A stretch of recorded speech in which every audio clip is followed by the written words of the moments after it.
Welcome to my channel, guys. Today we will discuss about the cardiovascular system. The heart is roughly cone-shaped hollow muscular organ.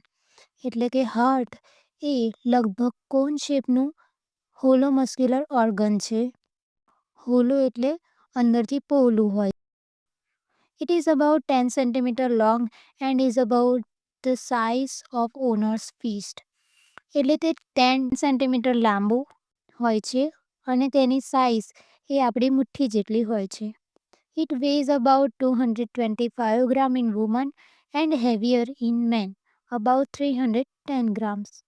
એટલે કે તેનું વજન એ સ્ત્રીઓમાં 225 ગ્રામ અને પુરુષોમાં 310 ગ્રામ હોય છે. Position of heart. The heart lies in thoracic cavity in the mediastinum. એટલે કે heart એ thoracic કેવિટીની અંદર મીડિયાસ્ટિનમમાં આવેલું હોય છે અને મીડિયાસ્ટિનમ એ બંને ફેફસા વચ્ચેની જગ્યા છે. The space between the lungs. It lies obliquely a little more to the left than the right and present a base above and an apex below.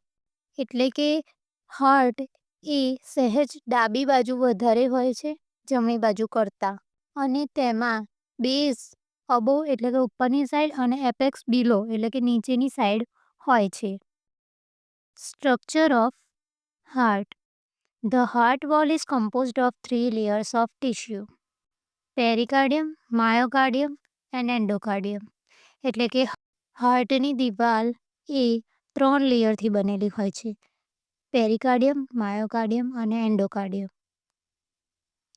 Pericardium, a double-layered sac that surrounds the heart, with the outer layer fibrous pericardium and inner layer serous pericardium. એટલે કે પેરિકાર્ડિયમ એ double લેયરથી બનેલું હોય છે જે હાર્ટની આજુબાજુ આવેલું હોય છે. સરાઉન્ડ્સ વિથ આઉટર લેયર, એનું આઉટર લેયર છે ફાઇબ્રસ પેરિકાર્ડિયમ અને ઇનર લેયર છે સીરસ પેરિકાર્ડિયમ. જે અંદરનું ઇનર લેયર છે સીરસ પેરિકાર્ડિયમ એના પણ 2 લેયર છે. એમાં પહેલું છે વિઝરલ પેરિકાર્ડિયમ અને એનું બીજું નામ એપિકાર્ડિયમ છે અને બીજું લેયર છે ધ પરાઇટલ પેરિકાર્ડિયમ. હવે હાર્ટનું બીજું લેયર છે myocardium. The middle and thickest layer of the heart wall composed of muscle tissue responsible for the heart pumping action.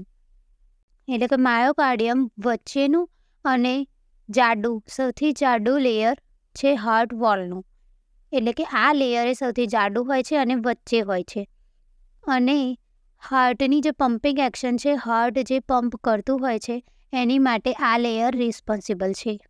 હવે હાર્ટનું થર્ડ લેયર છે endocardium. The innermost layer that lines the heart chambers and covers the heart valves, preventing blood from sticking to inner walls. એટલે કે જે એન્ડોકાર્ડિયમ layer છે એ સૌથી ઇનરમોસ્ટ layer છે, સૌથી અંદરનું લેયર છે અને હાર્ટના ચેમ્બર્સ અને જે હાર્ટના વાલ્વ છે એ બધું જ કવર કરે છે. અંદરનું બધું એરિયા એન્ડોકાર્ડિયમ કવર કરે છે અને તે બ્લડને ત્યાં સ્ટીક થવાથી એટલે કે અંદરની જે વોલ હોય છે એન્ડોકાર્ડિયમ એ ત્યાં બ્લડને ચોંટવા નથી દેતી. આજના પાર્ટ 1ના વિડીયોમાં બસ આટલું જ. હવે આપણે મળીએ આપણા આગલા વિડીયોમાં. Thank you.